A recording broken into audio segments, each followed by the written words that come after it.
Okay, so today we're going to be creating our Wendy Dolan artist response, which is task 8 in your remote learning booklet. So you need to be turned to this page in your remote learning booklet, and you're going to create a pencil tonal study of Wendy Dolan's, in a Wendy Dolan style response. Things you'll need is obviously your remote learning booklet. You'll need a pencil, you'll need a sharpener, rubber, and if you haven't got your remote learning booklet, you'll need a ruler and also a piece of paper. So if you haven't got your remote learning booklet for whatever reason, I'm going to just go through how to grid up your piece of A4 paper, so that it is the same size and dimensions as the one that's on the source image. If you do have your remote learning booklet, you can skip ahead to where the demonstration actually starts on working on the outline of the door.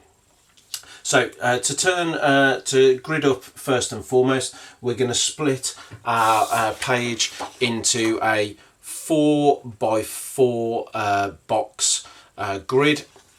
So starting with 0 on the left hand side of your page, you're going to put, and with your ruler towards the top of the page, you're going to put some little marks at 5 centimeters, 10, 15, and that will split it into 4 more or less equal boxes across your page. Move your ruler down towards the bottom, 0 on the left hand side, 5, 10, 15, and then using a very light line, I'm going to press down a little bit harder on mine, but using a very light line, you're going to just join those up with some vertical lines like so, and then you're going to turn your page around and do something similar, but you're going to start with 7 centimeter gaps, so 7, 14, 21, and then 28 as well. We'll put 28 in, and then move your ruler down towards the bottom of your page.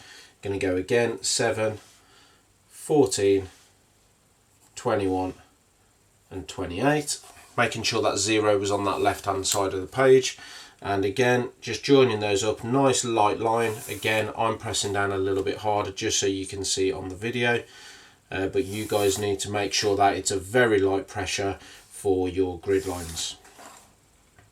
So if you aren't up already, you can pause the video there and get your grid lines in now, so that you have a 4x4 box grid. So pause the video there and catch up.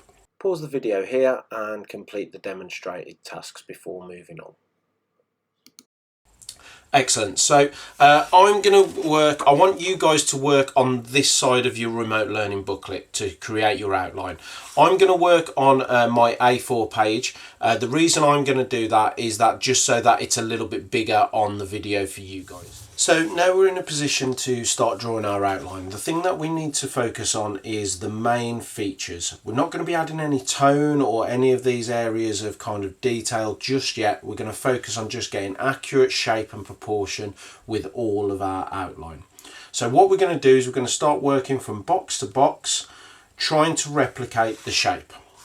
So I'm going to start in the top left hand box. I'm going to put the source image just underneath there so you guys can see it still as well, and where I'm going to start is I'm going to start in this corner, the first box here, and I'm just going to look and know that roughly that's about halfway. So again, I'm just going to try my best to replicate the shape of the outline as best I can. Now you'll note that I'm working in a very soft pencil line. So I'm not pressing down very hard. I'm obviously doing this for video purposes, so I'm pressing down a lot harder than I would expect you guys to. I would like that to be a nice, soft, consistent line. And you can see that my line is fairly smooth, and it's not too scratchy or there's not a lot of gaps in there. So what I want you to do is focus on just drawing in that outline.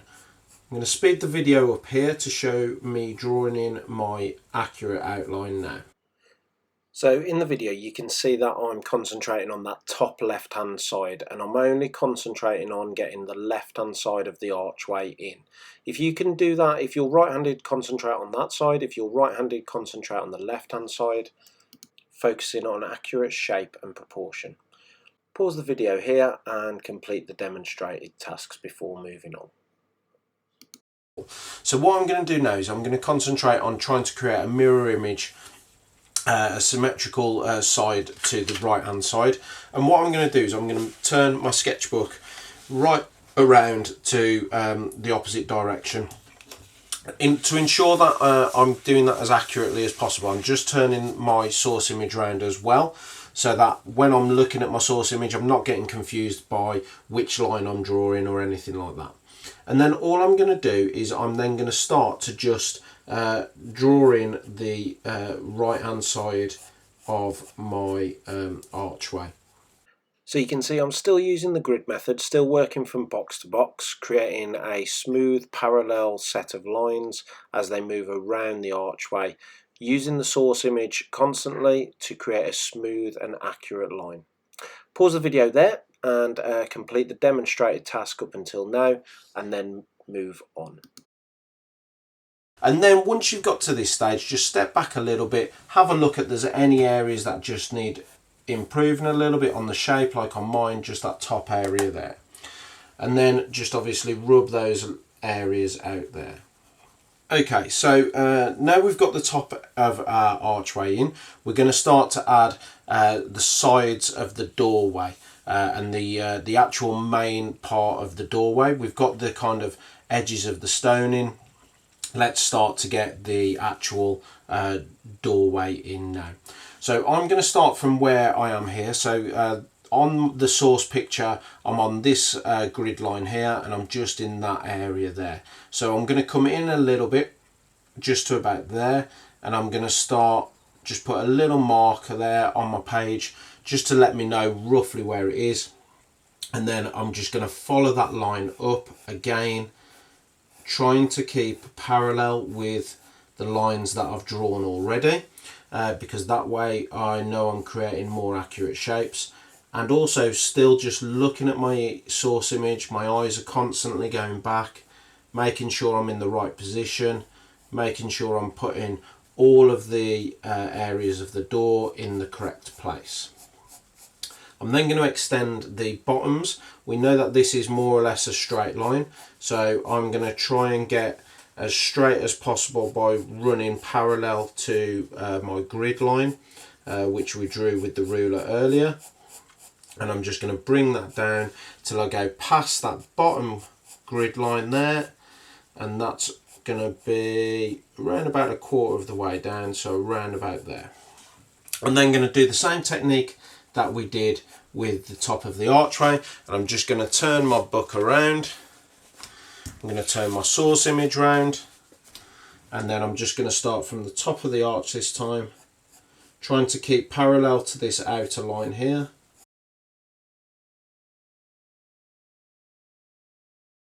So what I would like you to do now is pause the video there and get the inner line of that doorway in now, please. So pause the video and get the inner line of the doorway in, please. Okay, so we've got the doorway in, we've got the top of the arch, and now what we're going to do is I'm just going to start to add some of these more elements of finer detail, like the cornerstones here, the shapes, and this bit of block work in and around the outside of the door frame. So again, I'm just going to use the grid method to work from box to box, trying to create as accurate proportions and shape as I possibly can. And I know that I can use the various elements. I know that this line here for this stone is in line with this piece of detail. So if I extend down from there, I can come down, and I know that it's roughly about the same thickness as that block at the top there. So again, I'm just going to repeat that, and I'm going to add a horizontal line in just across there. Now, this is where we're going to be looking at the finer details and how accurately you've used your source image, because in our heads we would just say that this block is going to be the same size as that block, therefore it comes down and it goes to that line there. But actually, if you look at your source picture, it isn't. The two lower blocks are actually not quite as wide as that top block. So I'm going to stop it just about there, and I'm just going to bring that side panel down and continue that method all the way down until you've got all of those blocks in. So again, pause the video there and try and get the outline of the larger stones on that left hand side. Try and get all of those in now. Okay, so now we come to adding in the base stone here. We can see that it doesn't quite come from the end of here, and it's slightly to the left of this line here. So again, I'm going to start from there. I'm going to come out towards us. If we remember our skills from our 1 and 2 point perspective lesson, we know that these two lines, these two diagonal lines here, will go to kind of a point in the middle, and they'll both kind of stem out from that point. So we know that it's not going to be a vertical line. We know that it's going to be almost a little bit diagonal there, and then the line underneath is going to be a vertical to show where that stone is. So now I'm just going to extend that line and try and get it as accurately horizontal as I can, all the way across, trying to keep it as straight as possible. You can see that it kind of comes off a little bit towards that end. I'm using this line here with my eyes and this line here, the grid line, and I can see that my line for the base of the door isn't quite straight, and I think that's what's throwing me off. So I'm just going to go in and correct that. Now that's a really interesting point, because if you're looking at something and thinking that doesn't look quite right, even if you've done a lot more, don't be afraid to go back and just change it. Make sure that the shape is correct, make sure that your proportions are correct. That way then you'll end up with a far better final outcome by just going in and refining those areas. Pause the video here and get that bottom stone in before moving on to the stones on the right hand side. So now I'm going to concentrate on getting those other side stones in. I'm using the stones that I've already drawn to give myself a guideline of roughly where they are and make sure it's perfectly symmetrical. And then I'm just going to use the same technique that I did before to just make sure that I've got all of those stones in. They're all to the correct size and proportion, referring back to my source image as I go. So pause the video here and get the right hand side of those stones in, completing your outline of your door. We're now going to add tone to the piece, and one of the key elements to making tone successful is to apply a thin layer of mid or light tone to begin with, using the side of your pencil, as you can see I'm doing here. Apply more pressure using your index finger, and then finishing off using the nib to create some of those finer details and darker tones. So start to work through adding the smaller sections of your piece, adding little bits of mid and light tone as you work, and then using the nib of the pencil to create some of those darker and finer areas of detail. So at this point I'm going to speed the video up so you guys can use it merely as a reference point to check back on. I'm going to show you how to apply tone over and over again, making sure that we're layering up those darker areas. So just use the video at this point, keep it playing in the background as a reference point for you guys to check back on.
So in this part of the video you can see that I'm just finishing off those darker areas, and now I'm going to work on the light area of the door. We still use the same technique, except this time the pressure that I'm applying to begin with is very light. You can see that I'm barely touching the page, it's barely leaving any pencil, but then what I'm doing is I'm using the tip of the pencil to create those wood panels and those areas of darker tone where the wood panels sit. And also those kind of mid and dark tones around the top and the sides of the door where the wall itself casts a shadow onto it. So work into those areas now, trying to create some of those mid and light tones. If you're up to that section now, pause the video here and complete those tasks before moving on to the finer details. So the last thing I'm going to show you is just how to work back into some of these areas on the brickwork where you've applied tone. So once you've applied tone to the whole thing and you've got all of your areas of dark, mid and light tones, what you can do is you can just work back into some of these areas on the brickwork just using the nib of the pencil, just creating some areas of texture. And you don't have to go overboard with this. It's just certain areas where you might think you want to add some darker bits of texture, just to show, you know, the weathering of the stone, where the wet parts have been. And you can do that just by adding little areas of darker tone or dots or scratches. But be careful not to press down too hard, be careful not to add too many. Can start to look a little bit kind of like you've just added spots, and we don't want to create that. You're trying to create an informed area of weathering and texture, little kind of areas of just dots and scratches like this, which can be really subtle, but then can add so much to your kind of final piece.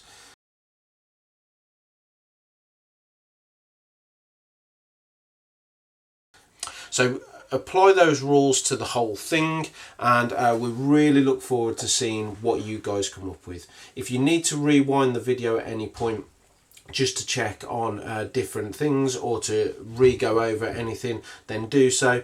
But now start to work independently through to cover the whole area of the door frame.